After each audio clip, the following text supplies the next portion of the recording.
Yeah, boy! Whoa!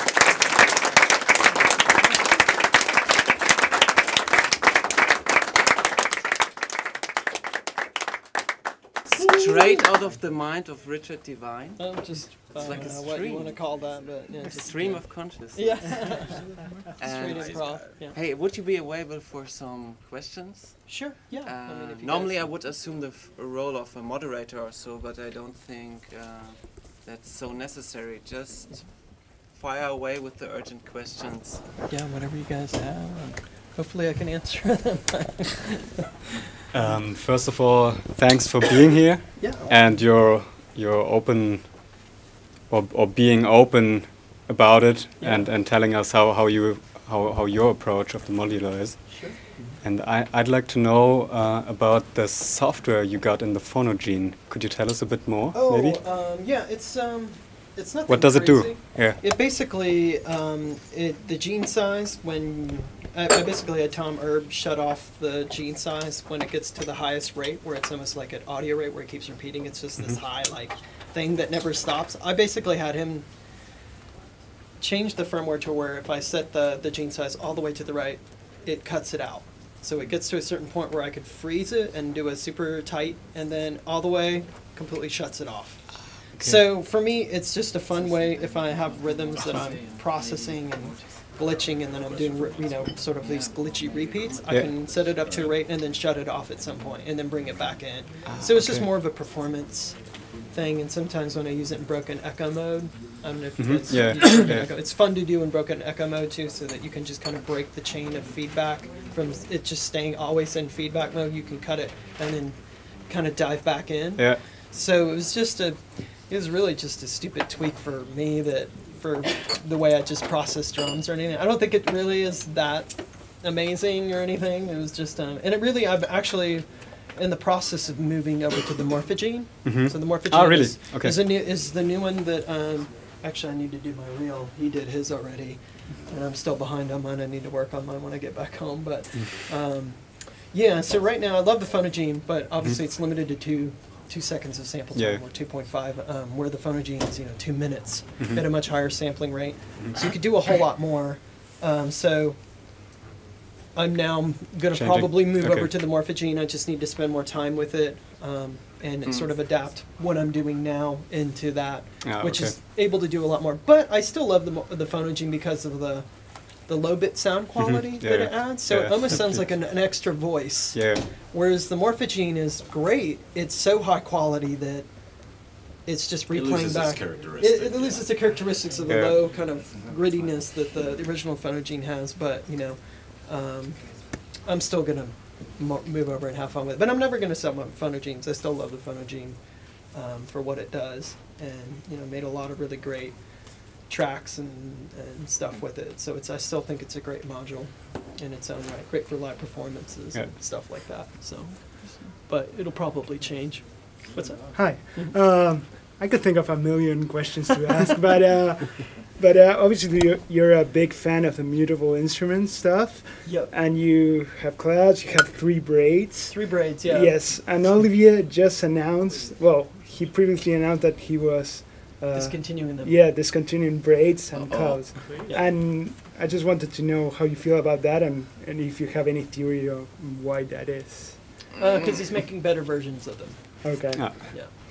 So you think you're gonna replace them with those? I already am. There's one sitting Great right to here, know. but I can't show it to you guys. Okay.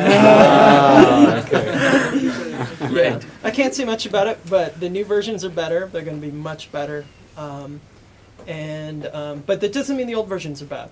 I'm actually running custom firmwares on these braids right now that allow me to store and recall presets in braids, so I can load up. So if I don't know if you guys can see in here. So I'll just pick this first one. So if I press my first button, hold it, you'll see that it says save. I can load, and I have different. So what this is able to allow me to do is I have different settings. So this will snapshot every single setting in braids: your FM, your coarse, your tuning, your quantize, your BCA settings, attack, decay, FM decay, whatever. Every little setting you set in, it'll store all that as a snapshot. So before, when I was doing performances, it was driving me crazy to menu dive and set up all these for each song. And I was like, I've got to figure out an easier way to do this rather than going in and making all these assignments, loading out the algorithm that I want. So I got in touch with, what's his name, Tim Churches and the whole crew that did they did the Ornament and Crimes module, and I guess it's MX on Max, yeah. Yeah, Max. So I got in touch with him, and we came up with a solution for storing presets. We had a little bit of memory that we could work with to do storage, so we worked together, and he helped me make this custom firmware for my live performances to store and recall presets and stuff, and it's been awesome. But, you know, I know some people probably hate that. I love that you can store and recall presets on the shapeshifter, which is really, you know, since Daniel released the new update, now you can store up to 100 presets, where it was only 14 before, which is great when you're performing live, because when I'm performing live, I like to be able to change things quickly, be able to load up something fast and have immediate different timbre of sounds from the first second I hit the button to go to the next song. So, and that to me has been kind of a battle with me in the last few years working with this, you know, like me being used to working in computers and being able to have instant access to change something. Obviously, you know, that's not an easy thing to do here, so it takes a lot of preparation. And you know, my notes, I'd have to like remind myself to set things in certain modes. I still have to do that to a certain extent with a lot of this stuff. But if I can like concentrate more on the actual performance, like what musically I'm doing, rather than spending 5 minutes fiddling around with menu settings, I would much rather perform better than. So anything to save that to make a better musical experience is what I will do at any cost to change or to improve on. So that's why I have these things. But yeah, for the mutable stuff, new stuff is coming. So don't worry. I don't know if Olivier is going to be mad at me, but it's coming. There's a reason why he's doing it. But and the new things that he's coming up with are going to be much easier to use, and will sort of, it kind of touches a lot about what I just talked about, like menu diving and that sort of thing. It's going to get rid of a lot of that stuff and make things a lot more easier for users to perform with. And I think there will be very welcome changes for everyone. So good things are coming. My question would be, what you use for delays? Is it also Carplus strong? Yes, method? I use the Make Noise Mysteron, which is based on Carplus strong synthesis. The DLD delay, made by 4MS, which is this one right here, is also, actually, many people don't know, but this is actually also based off our Carplus strong synthesis. Dan designed the whole algorithm around it. And this delay is really great. My favorite is the Mungo D0. You can see this guy right here. What is it? By Mungo Industries. It's Australian. I think they actually have 3 Mungo modules in there. Yeah, we do. So I'm doing, actually I could let you hear what's going on here. I can run the Mysteron into the D0 delay, and the D0 delay can do almost Carplus strong type sounds because the delay times are so tight. So let me do this real quick. This can get kind of crazy, but I'll mute everything except this and then bring this back. So what we're hearing right now is just the this is just the Mysteron, and which is basically like Carplus strong digital. It's a digital waveguide oscillator.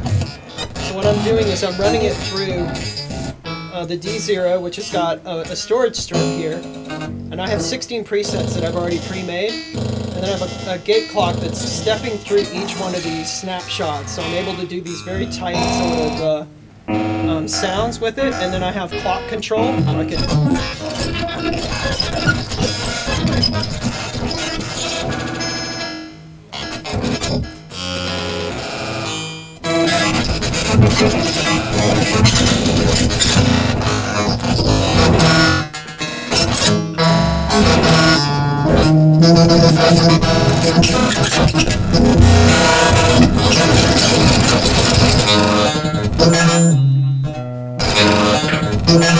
yeah, you can do some pretty neat stuff with it. It's a sound that I love. I could swim in that for weeks. But Yeah, I'm really big on coupled strong synthesis, so I have a few things. The D0 delay is one of my favorites.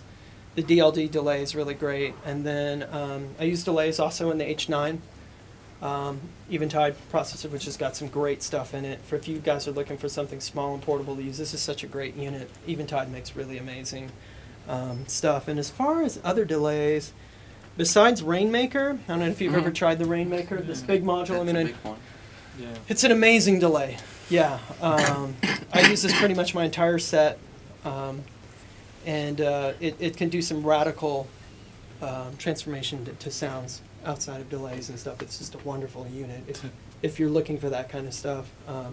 But yeah, definitely a few delays here and there. The Pico DSP I have in here as well. I use the delay mode in that a little bit. And I think that's about it. Yeah, I mean, it's just about 3 modules worth of stuff, plus a pedal. But yeah. More questions popping up over there. Yeah, I was curious about in a live performance situation of your use of the mixing desk, and like what happens in the rack and what happens on the, what do you output to the desk? I try to output everything as much as I can. I didn't do everything here. I just did them quick. You would separately output everything? I try to, yeah. I have sub-mixers, so I have, as you can see, I have these little mixers, 2 mixes here. I have the IntelliGel mix. I have another mixer up here. So I take the outputs. I try to separate things as much as I can. Just because I like the separated headroom. Like, you can get much more headroom in dynamics when you, the more you separate out, the more clarity you'll get between, at least with my material is, because it gets so dense and complex. When I try to sum everything out through just like one mixer, a lot of the fidelity gets lost. So I figured out through the course of my performances, the more I separate everything out on its individual channel, the more clarity and separation I get between the sounds.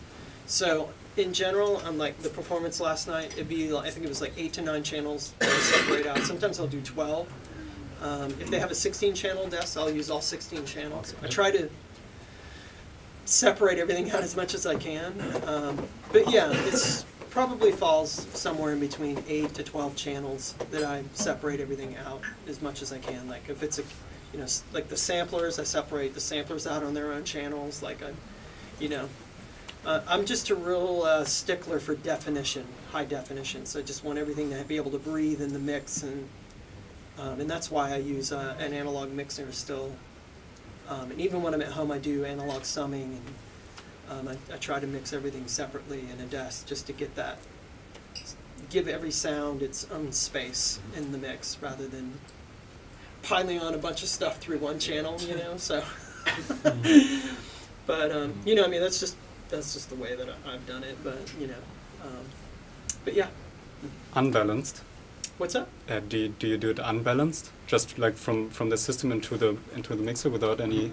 At home, if I'm at home, I run things a little differently if I'm doing like a full recording. But if I'm playing out at a show, I mean, I'm just using balanced, going in, for just simplicity, simple purposes, but to be easier. But yeah, I mean, it could go either way.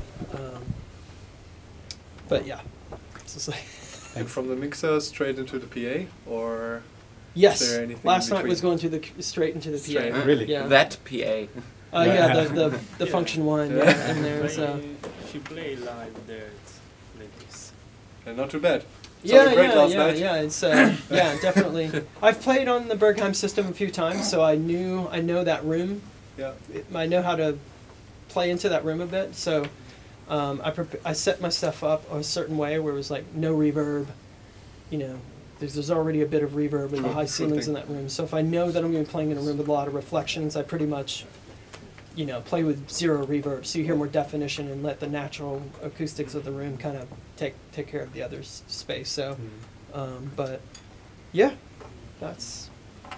it's really not that complicated, really. It may sound more complicated than it is, but I know when I do my stuff, it's just, to me it seems, I don't know, boring to me, but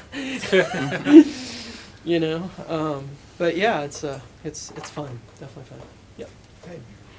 The orthogonal device's sampler, do you Yes. use it actually as a sampler similar to what you would do with an MPC, like you're triggering simple Yep. several samples? Yep. Yeah. Mhm. So you can see here, I have these labels. I print up, I use a label maker a lot.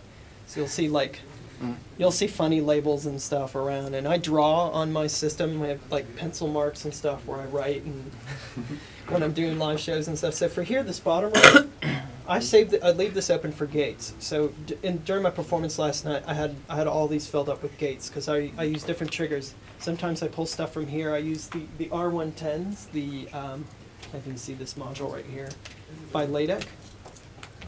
So it's taking an incoming clock and then it generates a random set of gates, 3 random triggers and 3 random gates that are all based on the incoming clock. And you can choke the clock, so you can freeze it too. It's got an input, so where sometimes I use the clock divider to freeze it, divided intervals. So I get these weird like polyrhythm sort of things that are random but still happening on time, but not always playing at that. You get these just cool things. So what I do is I'll take some of those gates and I'll put them into the ER301, and I do a lot of like sequencing that's sort of happening in time and off time. So like you said, it's a lot of like random single samples being triggered, and then there's other stuff. And you have 4 different layers, so you can have 4 different parts playing at one time. But things can get really complex because you can create what Brian calls a unit. So you can load up like a unit. So you can see I have tons. These are all like the units that I've created. Just getting this module alone completely changed my whole thing this year completely, where I was just like, oh, I can do that now. Okay. Things that I couldn't do before that I was able to do with the computer, now I'm able to do with the ER301, and it's just absolutely incredible. Yeah. So if you guys are thinking about getting one of these, get one. They're Hard to get. awesome. Oh, they're hard to get. Hard to yeah. get. Yeah. But they're awesome. So if you can get one, I highly recommend it. They're awesome for live performance. But if you don't like menu diving, then it may not be the module for you, because there is a lot of menu diving, and you kind of have to really think about, like, as you can see, like, that's why I made these labels, because I always, when I'm doing a live performance, I always make sure that I'm not putting in the wrong input and putting a gate where there should be a CV input. So I've set up my patches to always have these first 2 rows as my CV inputs, and then my last row being the gate inputs.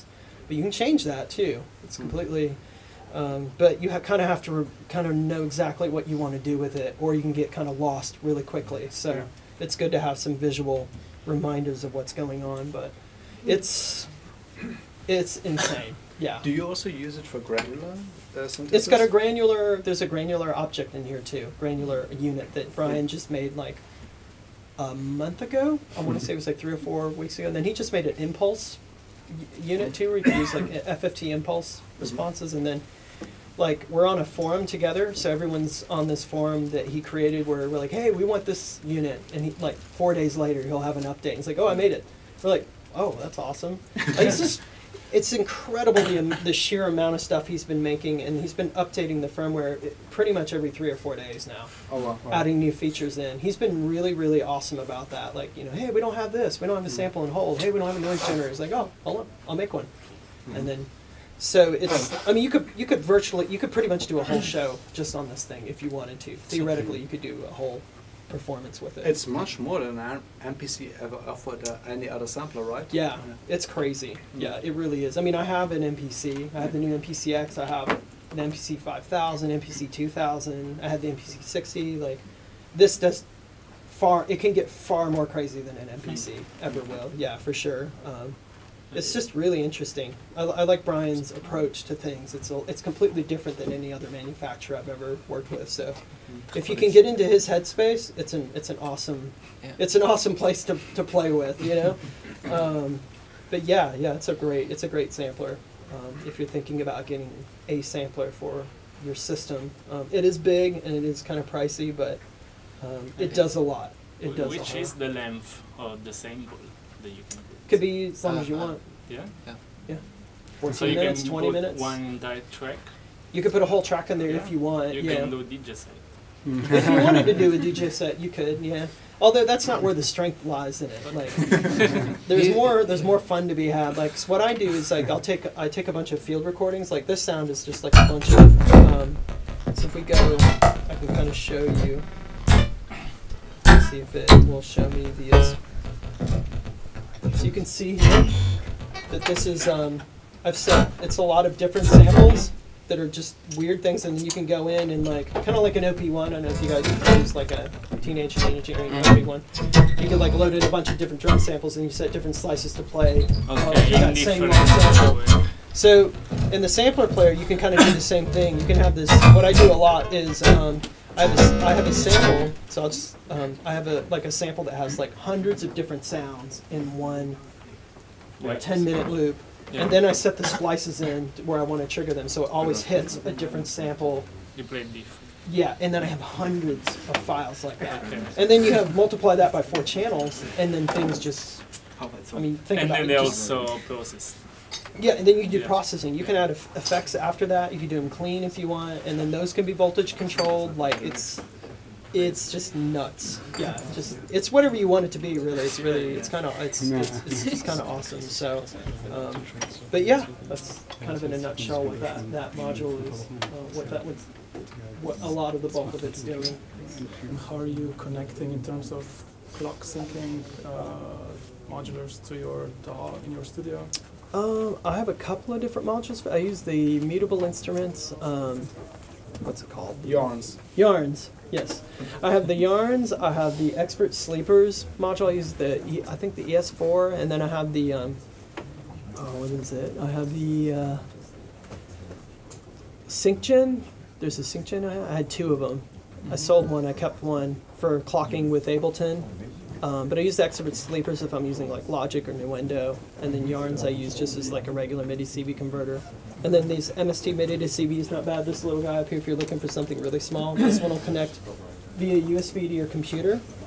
What's cool about this one, it's the only one that I know where you can send CV into it, and then it'll record that as automation data in Ableton or Logic. So if you do like some tweaks to your LFO, it records all that, and then you can use that information and copy it to another channel, apply it to something else, or to your internal effects. Or and this one's pretty cheap too. I don't think this one's maybe 120 bucks, 130 bucks. The MST stuff is relatively price cheap, but those are the 4 that I've been using for that sort of thing.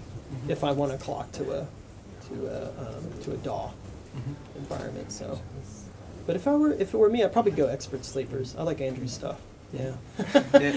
That is also recommended by the store, so to say, the expert sleeper solution. It's a bit difficult to set up, but we guide you through it. Once it is set up and running, it just works. It's pretty awesome. Yeah. Yeah, I'm a big fan. I already sense and hear individual discussions starting and so on. I would very much propose that we give a huge applause to Richard and Surachai. Thank you very much for coming here. And please, you can have